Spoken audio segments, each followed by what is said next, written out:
Fala, senhores, Tranquilo, Cadar na área. O vídeo de hoje vocês vão entender sobre superando os vícios, a guerra da mente, certo? O que eu vou te ensinar aqui, senhores, tem base em neurociência, tem base em psicologia, tem base em biologia, tem base em experiência de vida. Não tem nada aqui que, se você aplicar, vai te fazer mal. Isso eu te garanto. Mas é bom lembrar que eu não sou um médico, eu não tô aqui para tratar. Eu tô te dando um caminho que eu faria se alguém próximo a mim chegar. Eu ensinaria para poder ajudar. Vamos lá. Por que o vício é guerra da mente, filho? Entende uma coisa. Na neurociência, vamos explicar que 95% dos seus comportamentos são emocionais, das suas decisões são emocionais. 5% são racionais. E aí vai se dividir sistema 1 e sistema 2. Os vícios estão mais próximos do sistema emocional. O que seria um vício, Cadá? Busca cíclica por resposta em dopamina. E aí você faz uma fuga da pressão da vida. O viciado é um cara que busca a paz do espírito pela porta errada. Ele não consegue entender as suas responsabilidades nesse jogo. Ninguém nunca explicou que 95% das decisões dele são emocionais e reativas. Então, ele não sabe como organizar isso. E aí ele vai buscar a satisfação pelo caminho errado. Ele montou uma realidade baseada numa bolha. A bolha cria falsa sensação de paz, falsa sensação de segurança, falsa sensação de domínio. Mas quando é confrontado com a realidade, o baque da pressão faz esse cara ficar perdido. Imagina, cara, que teu cérebro é um prédio cheio de janela. São apartamentos, né? Pensa assim, de forma bem resumida, tá, cara? Cada vez que você ativa um comportamento, você recebe satisfação e consegue comprar um desses apartamentos. O comportamento ele é dividido: gatilho, rotina e recompensa. As ligações neurais, elas foram feitas para você ter uma recompensa a cada X tempo. Os vícios, normalmente, ele tem resposta rápida. Para se proteger, o que teu cérebro faz? Ele cobra mais. Aí antes, o que te dava recompensa era 1, agora tem que ser 10. Agora tem que ser 20. Agora tem que ser 50. Chega um certo ponto que custa muito caro usar o vício. E aí a gente tem 3 fases do viciado. O ignorante, que é o cara que não sabe que aquilo vicia. O iludido, que é o que acredita que está controlando. E aí a terceira fase. Você era iludido, agora você entende que você é um merda. O pior erro do fracassado é justificar seus erros. Quando o cara começa a justificar para não assumir a responsabilidade, ele tá na pior fase, filho. Eu, antes de agir, eu penso, cara, se meu filho vê eu fazendo isso, ele vai ter vergonha e orgulho do pai. E isso, pra mim, irmão, é uma trava pra não vacilar. Porque se deixar, irmão, todo mundo tem um monstro dentro de si. Eu não posso deixar isso me guiar. Não vai ser uma coisa que me controla. Então eu sempre me obrigo, em toda a quaresma, rejeitar alguma coisa que eu tô compulsivo. Mas aí eu direciono pra quê? Pra musculação, pro jiu-jitsu, pro trabalho, pra criar. Eu sou compulsivo, mas eu preciso direcionar. Como é que funciona essa tabela de recompensa? A tabela de recompensa, filho, ela é tipo um alto e baixo. A gente precisa desfrutar no alto, sentir a dor no baixo, a dor te dá impulso e tu sobe de novo. O cara depressivo, ele tá muito no baixo. A tabela continua sendo a mesma, de 1 a 100. O cara regulado, ele tá no meio. Hora ele tá em cima, hora ele tá embaixo. O problema do viciado é que ele tá no topo. Ele não quer sair daqui do alto. Ele foge da dor. Ele foge da dificuldade. Ele quer o máximo de satisfação sempre. Então, filho, ele cada vez aumenta a dose, cada vez ele destrói mais a vida dele. A grande questão é que ele precisa trazer essa regulagem pro meio. Como ele vai trazer essa regulagem pro meio? Ele precisa jejuar do seu vício. Agora é o seguinte, cada tipo de vício tem um jeito diferente. Por exemplo, alguns vícios só dependem de você, outros você precisa de, né, por exemplo, o cara que é viciado em químico, dependendo da química, ele precisa de algum apoio de remédio, porque a própria abstinência causa um dano muito forte. E aí, se não tiver um acompanhamento de remédio, pode não dar conta. O vício químico, você precisa ter um apoio especializado para poder fazer. Os outros, você precisa fazer um tempo de jejum.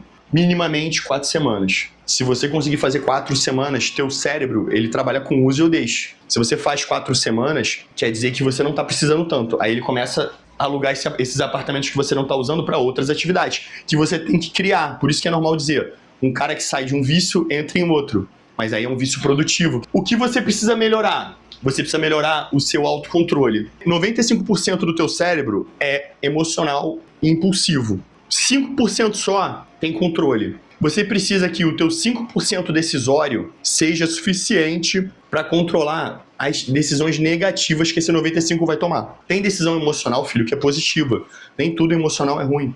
Mas quando elas forem de impulso negativo, você tem que ter uma sobra de energia para conseguir bloquear ela. O que a gente precisa fazer? Fortalecer o neocórtex. Uma vida tranquila, uma vida sem desafios, deixa a gente mole. Você precisa controlar os seus impulsos. Existe uma grande diferença do eu ter vontade e do eu ter necessidade. Então você tem que aprender a diferenciar. A maioria das coisas que te regem são vontades. Se você aprender a abnegar elas, você consegue seguir. Mas o problema é, você não tem força psicológica para abnegar. E aí você começa a ter problema. A gente precisa, se você reparar, para curar um vício, melhorar o nosso comportamento, a nossa resistência à dopamina e aprender a lidar com pressões. Então, assim, a primeira coisa, a pessoa tem que querer, ela tem que assumir a responsabilidade sobre a vida dela. Ela tem que entender que tudo aquilo que acontece na vida dela é responsabilidade dela.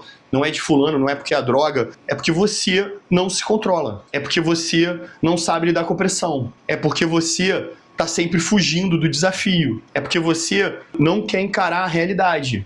Se o cara não quer mudar, não consigo mudar ele. Ele tem que primeiro aceitar que ele quer mudar. Ele aceitar a responsabilidade. Segundo ponto, tem um cenário de peso, seja de algum episódio que você já passou ou que você imagina que vai passar. Por quê? Toda vez que você pensar em molengar, filho, pense qual é o pior cenário que você poderia se tornar. Se você é apostador, pense o que você perderia realmente no pior cenário. E aí torne aquilo como se fosse uma coisa real, porque o teu cérebro sabe que é verdade ou mentira, e tenha vergonha disso. Pô, cara, mas por que tu tá me fazendo pegar essa dor? Porque a dor, filho, é uma mola. Ela te dá energia para você chegar na verdadeira satisfação, que é conseguir controlar teu vício. O grande problema é, o cara, quando ele tá no alto flagelo, ele cria uma interpretação paralela para não ter culpa. E aí, se ele não tem culpa, filho, ele não consegue ter a energia que ele precisa para mudar. Porque às vezes um esculacho que você toma faz você ter energia para trabalhar o dobro e vencer uma guerra. A dor, ela tem um sentido fisiológico para sua evolução, mas você tem que aprender a tirar proveito disso. Mas você fica se justificando. Eu quebrei a dieta porque o dia, porque a noite, porque não sei o quê. Não, você quebrou porque você é fraco. Aceita, eu sou fraco e eu preciso melhorar. Essa dor aqui é a maior vergonha que eu posso passar. E aí toda vez que você estiver refugando no tratamento, você fala, cara, ou eu mudo ou eu aceito ser aquele merda que eu não quero ser. Essa é a grande parada. E aí tu dá mais um passo. Eu acordo de manhã, filho, 4h40 da manhã, cansado na maioria das vezes. Eu não acordo motivado, eu não acordo super animado. Mas aí na cama, a primeira coisa que eu faço, eu agradeço a Deus por estar me dando mais um dia. Agradeço por Ele proteger e cuidar da minha família. E a terceira coisa é, tem gente que confia em mim e eu não posso decepcionar eles. E aí, meu irmão, eu dou todos os passos para começar meu dia. Eu ainda não consigo fazer isso com total felicidade, né, de coach do amanhecer que nego promete. Eu uso a minha dor. Um dia talvez eu torne isso um hábito tranquilo, mas hoje eu uso a minha dor. Tô usando há 3 anos. Beleza, essa vergonha vai ser teu escudo. Toda vez que você pensar em fraquejar, tu vai ter que acessar ela. Terceiro, faça um esporte de alto rendimento e intensidade. Não é esporte de gato mole. Tem que ser um esporte, filho, que te cause medo, que te cause preocupação, que dê frio na barriga, que dê tensão, que dê estresse, mas tu continua fazendo. Eu gosto do jiu-jitsu, né? Se você não for um gato mole que fica escondendo ali pra não treinar, mas o jiu-jitsu, ele é uma boa luta. Por quê? Tu tem treino todo dia, tu sai na mão todo dia, pessoas mais fortes chamam pra treinar e te amassam sem pena. Tu vai visitar a academia, nego te trucida, tu vai pra campeonato, é uma pressão do caramba. O que isso vai fazer? Ser uma coisa chamada pico de cortisol. Uma pessoa sem resistência a cortisol tem um pico baixo. Uma pessoa que já fez tipo COESP tem um pico alto. O que isso quer dizer? Quer dizer que para eu perder o controle, eu preciso de um estímulo de cortisol muito grande. Ah, mas eu não tenho como fazer COESP. Não precisa. Faça um esporte de alta intensidade. Mas tem que ser um esporte, filho, que dê teto preto, que dê cansaço, que quando você olha o desafio assim, tu fala, caralho, eu ia correr às vezes 10 km, filho. Eu falo assim, caralho, eu não tô bem pra hoje.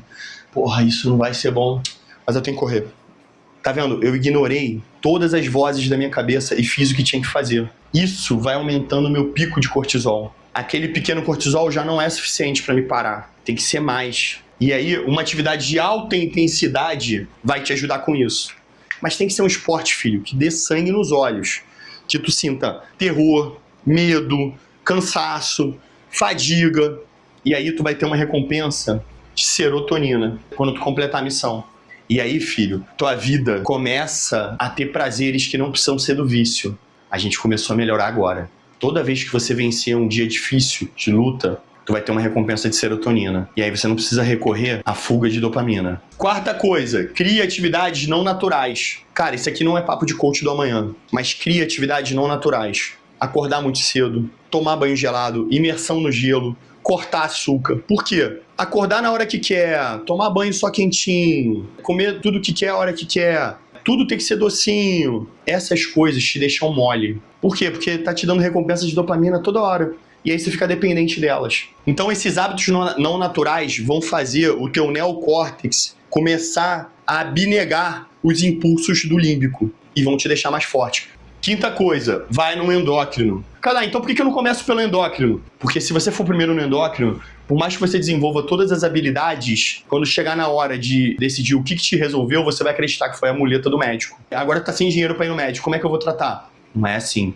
Primeiro começa nos outros, vai fazendo de pouquinho em pouquinho, vai marcando 1-0, 2-0, por mais um dia que eu ganhei, mais 2 dias. Troque a ambiência. Eu já falei isso aqui, acho que no RC 7.6. Ambiência é ambiente mais pessoas. Troque ela. Por quê? As pessoas que fazem contato com a gente definem a gente. Então, se você anda com 4 otários, você é o 5º. Você anda com 4 milionários, você é o 5º. Troque essa ambiência. Pessoas que te influenciam, pessoas que apoiam o teu vício, ambientes que o teu vício é tolerado. Troque tudo, filho. Prioridade, eu preciso cuidar da minha vida. Se for relacionamento, rompe o relacionamento. Se for amizade, corta a amizade. Se for local, troque o local. A ambiência vai te influenciar muito.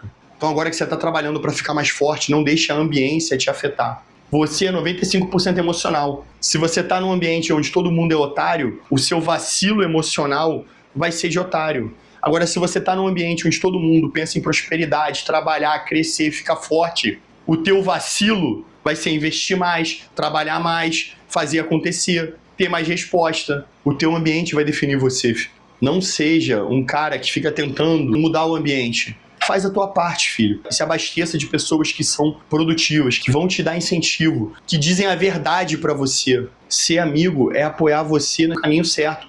Tem um propósito. No RC 80 eu falo isso. Você tem que mentalizar onde você quer chegar e caminhe em direção àquilo. E o teu cérebro, que é adaptativo, ele vai ajustando as mazelas, ele vai te dando força. Eu te digo por mim, todo dia que eu faço parte do meu propósito, é um dia que eu sou mais leve. Eu recebo minha endorfina, a serotonina funciona, me dá sentido pra vida. Como é que tu faz pra sustentar isso tudo? Tem um propósito.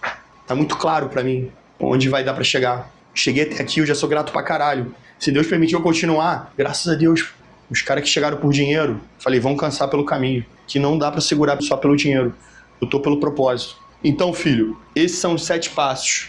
E aí a grande questão é, pra você começar a modificar teu cérebro, que é neuroplástico, você precisa de pelo menos 4 semanas de jejum, sendo as 2 primeiras de dor e abstinência. As 2 primeiras vão ser as mais doídas. Eu não botei aqui, mas se puder, filho, tem um tutor que você se importe do que ela vai falar, do que ela vai dizer. Não é um agente fiscalizador, filho, mas o Alcoólicos Anônimos tem um padrinho, né? Você liga pro padrinho todo dia que você tá ruim. E às vezes tem alguém que tem a moral, que você respeite ou que você aceite a opinião. Isso vai te ajudar muito. E também, filho, procure médicos, procure tratamento. Isso aqui são coisas, filho, que independente de ter vício ou não, se você aplicar, tua vida melhora. Porque se você fica menos impulsivo, filho, você fica mais racional. Se você fica mais racional, você aprende a controlar o seu dinheiro, a controlar os seus gastos, a controlar os seus erros, a controlar suas fraquezas. E aí a sua vida naturalmente prospera. Se você fizer abnegação, tiver coragem sobre as coisas, lutar contra o medo, for resistente, tiver uma vida digna, se fizer isso, tua vida vai prosperar. Se você fizer esse passo a passo, tua vida vai melhorar. Por mais que talvez eu não consiga, dependendo da tua condição, curar teu vício, vai melhorar. E aí, busca o plus, pô. Tem recurso, vai no médico, psicólogo, terapeuta. Isso vai te ajudar. Certo, senhores? É só o começo.